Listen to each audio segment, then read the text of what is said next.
So you've been hearing that you should appease Orisha. Maybe you do Ifa consultation.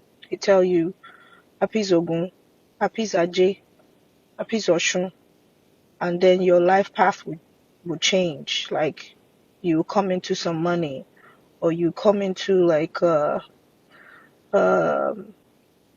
opportunities. Your life will change. Or you appease your Egbe. They tell you to appease your Egbe.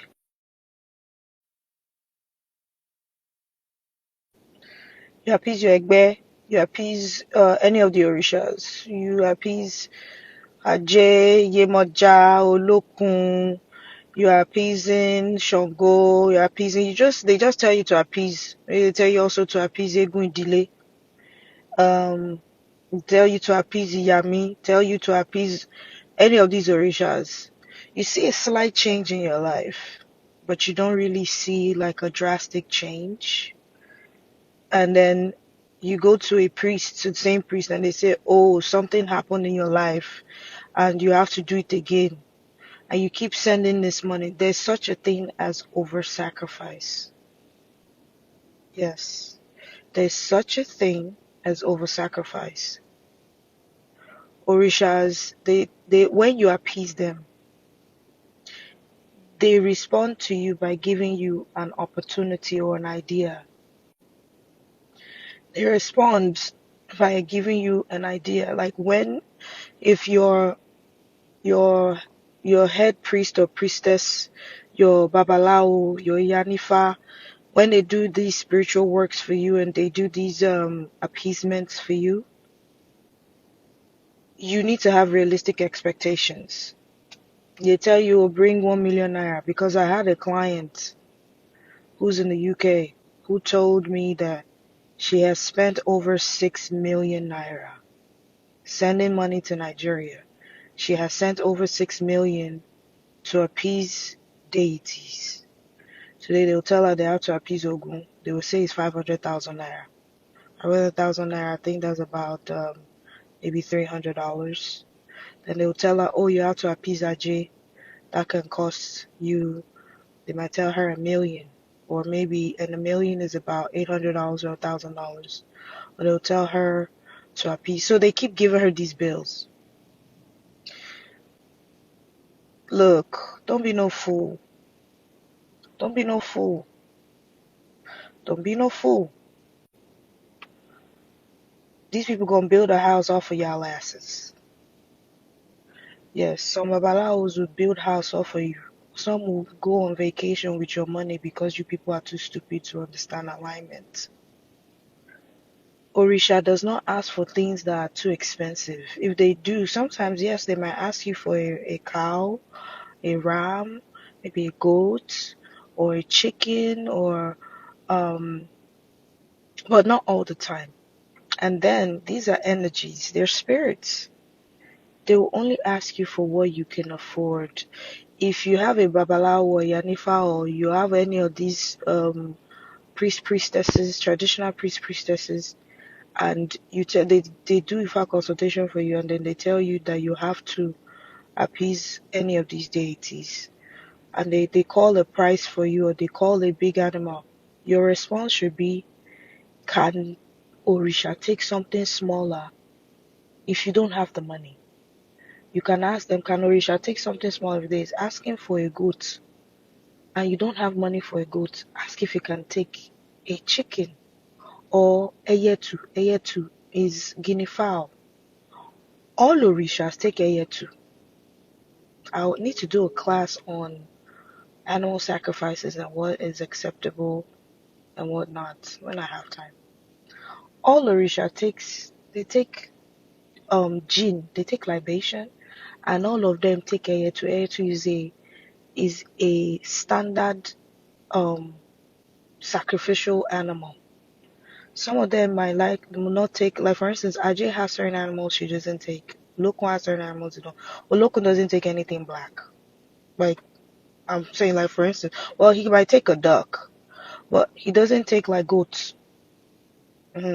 Oshun too, she has certain things she doesn't take. Shango too, he has certain things he doesn't take. Eshu takes pretty much almost everything.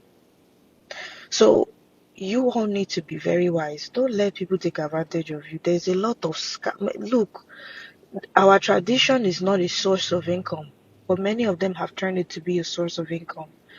Many of us are supposed to have businesses or something we're doing, maybe teaching or programs. We're supposed to have certain things on the side of our calling.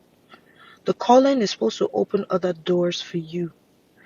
It's not, back in the day, the reason why they will say a babalawo should not work is because that babalawo is the only babalawo in that city, in that town. Go and ask your grandparents or your parents. Back in the day, during the times of old, in one community, there's a king or bale, which is, I don't know what they call bale in English. There's always a king of a town, a kingdom, or if the town was smaller, instead of having a king, they'll have a bale, which is kind of like a traditional ruler. And there will always be one priest for that community, one or two priests, babalawos. Now, you go to one town, there is hundreds, if not thousands of babalawos in one town. If you go to Ibadan right now, do you know how many babalawos are in Ibadan? Or in Oyo as a whole, do you know how many of them exist there? There's going to be competition. Let's be real. Or if you're in Lagos, how many priestesses are there? How many Akpetebis? How many Yanifas? It's not like it was back in the day. And the reason why it was back then was just one. We weren't so many people. There wasn't technology. And one priest for one neighborhood, for one town, one or two. And then that person knew everybody in the community.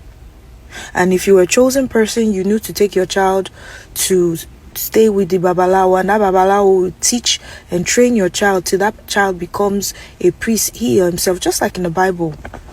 It came to Samuel, and how Samuel was a priest and he raised others. So, please, don't let people take advantage of you people.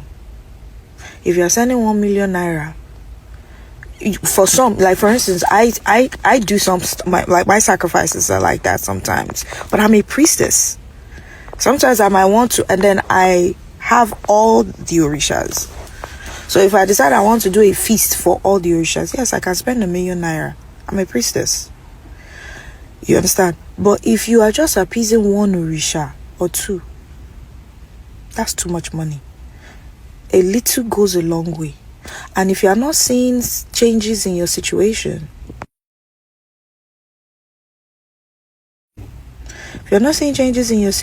sorry, this is a long message. It's just a very sensitive topic. I might do another one on it.